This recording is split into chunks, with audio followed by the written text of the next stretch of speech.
Well, like you said, I'm Muhammad Mane. I'm the consular responsible of visas, and then the Gambian people here.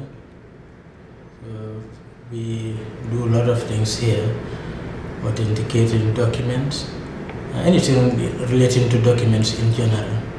Yeah, but not to waste your time, like you have seen, this is a magnificent edifice. You know, we're really very proud of this building. We've never owned our own building as a chancery. So this is the first time, this is history. You know, we have enough rooms for all the staff here. We even have the basement we're using for storage. You realize we've been spending a lot of money in the past. We used to rent places to keep some of our furniture, which cost a lot, and then we were renting in our former office.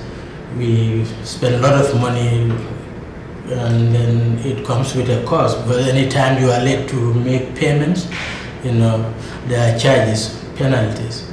So, you know, the president has saved us from all that. And it's something we can really be proud of. Gambians have been coming here and they are really very proud.